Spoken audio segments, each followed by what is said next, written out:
la lionne a pris ses fils. Il les a amenés à l'école des esprits. Et là, la première des choses qu'ils ont remarqué, c'est qu'à l'école des esprits, ils ont compris que ces mondes, une seule loi vont son pesant dehors. C'est la loi de la force. C'est la loi de la force. Vous savez que Dieu n'avait pas d'ennemi. Dieu n'avait pas d'adversaire. Le mal n'existait pas, le diable n'existait pas. Mais Dieu avait dans ses armées, il était l'Éternel des armées depuis le commencement. Et il avait Michael et des anges combattants. Il n'y avait pas d'adversaire, il n'y avait pas de Lucifer, parce qu'il faisait partie de l'équipe. Mais que faisait Michael? Pourquoi il y avait cette loi-là? C'est pourquoi la Bible dit, le fils du lion, de la lionne, a appris à déchirer la proie. Un seul, ça c'est le verset 3. On n'est pas encore arrivé au verset 3. Il éleva un seul de ces petits prophètes. Tu peux nous retrouver les textes.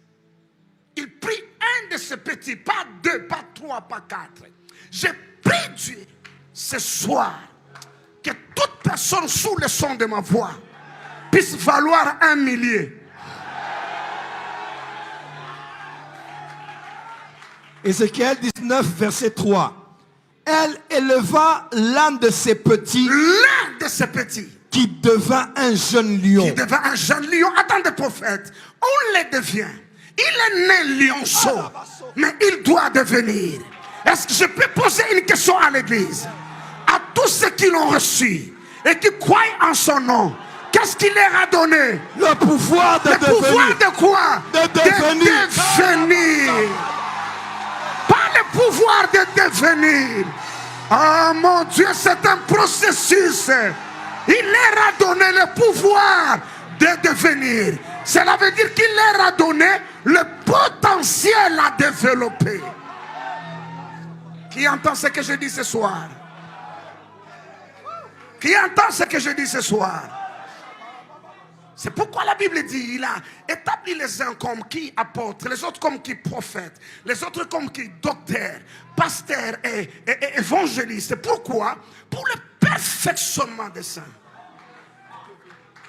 Le perfectionnement veut dire, le mot veut dire, tu vas dans une forêt, tu coupes un arbre, tu vas l'essuyer, tu en fais du bois, et de ce bois-là, tu fabriques un meuble, et lorsque quelqu'un regarde, l'arbre jumeau, si vous me permettez l'expression, qui reste dans la forêt, et ce que l'autre est devenu, c'est comme le jour et la nuit. C'est un processus. Jusqu'à quand? Jusqu'à ce qu'ils soient tous parvenus à l'unité de la foi, à la mesure de la stature parfaite de Christ. Et qu'est-ce que la Bible continue de dire? À l'état d'homme fait. C'est là le processus dans lequel nous allons. Vous savez quoi? À l'époque, lorsqu'on n'avait pas de météo dans nos téléphones, toutes ces facilités, et que les pluies menaçaient, c'était un jour de culte, on s'enfermait. Je me souviens l'autre fois, c'était musée Lambert Niembo. Il a pris le micro, une pluie menaçait un dimanche, il a pris le micro. Il a conduit l'église dans un des temps forts de prière. Et nous avons vu des nuages littéralement se déplacer. Des nuages se déplacer, se déplacer, se déplacer. Et qu'est-ce que je suis en train de dire? Maintenant que nous avons des météos dans nos téléphones, lorsqu'on vérifie qu'il y a la pluie, plus personne n'a la foi de prier pour que la pluie puisse aller de l'autre côté. Plus personne n'a de foi pour prier. Plus nous devenons intelligents, plus nous devenons moins spirituels. Et nous nous autorisons même à critiquer la prière. Nous nous autorisons même à critiquer la prière. Parce que nous croyons que notre intelligence peut remplacer certaines choses. Oh mon Dieu. Il prit l'un de ces petits. Qui devint un jeune lion. Attendez, prophète, quelqu'un dit je deviens. Je deviens. Un géant spirituel. Quelqu'un dit je deviens. Un homme dangereux. Quelqu'un dit je deviens. C'est que Dieu m'a destiné à devenir. Quelqu'un dit je deviens. Dit, je suis en train de le devenir. Un jeune lion. Un esprit accompli. Regardez la suite. Et qui a pris à déchirer sa proie. Il a pris à déchirer sa proie. La dernière fois que les démons vous ont tourmenté, c'est la toute dernière fois de ta vie d'être tourmenté par les démons.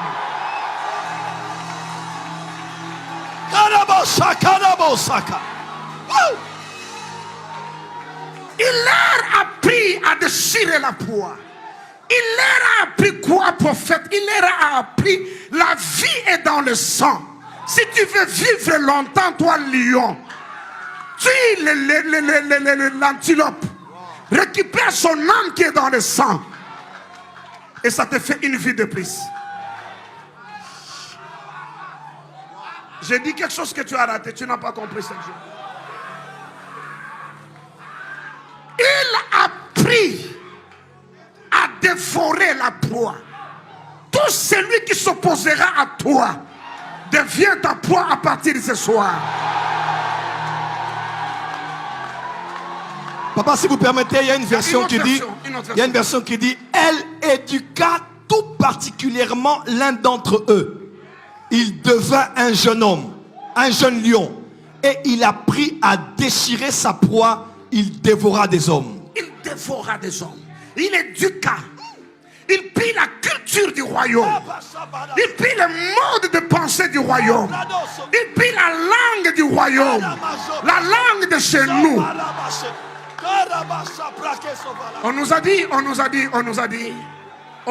on ne le dit pas au micro, on ne le dit pas en public. Au fait, au départ, la Bible ne parle pas de prière en langue. La Bible parle de parler en langue.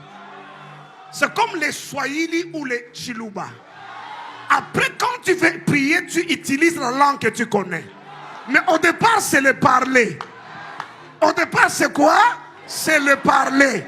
Avant de l'utiliser dans la prière, c'est une langue de chez nous. Je dis c'est une langue de chez nous. Et en cela, nous acceptons d'être tribalistes. Nous ne parlons que la langue de chez nous. Rando contra bassa. Sekamando. Rinda cobraha. Sandi cabra. Halara. Kikalarabando sharabaha. Ela simindo. Au nom de... Tu vois le verbe là devenir devant un jeune lion. Quand le bébé naît, il commence par pa, ma, ma. Mais plus il grandit, tu ne restes pas dans des syllabes seulement. C'est une langue à part entière. Alléluia. Je dis c'est une langue à part entière. Mais quand Paul nous amène dans la profondeur, il dit qu'il y a même diversité de langues. Écoutez-moi, plusieurs d'entre vous ont fait cette expérience. Si tu es au loin de ta patrie, au loin de ta terre, tu es dans le fond, en Caroline du Nord, dans des campagnes, et que tu vois deux blancs, des Américains en train de parler un dialecte de chez toi, quelle est ta réaction? Tu t'arrêtes. Tu t'arrêtes pour savoir, en fait, qu'est-ce qui se passe? Tu t'arrêtes pour savoir qu'est-ce qui se passe. Quand les anges sont en mission, même s'ils n'ont pas été envoyés chez toi, quand ils entendent la langue de chez nous,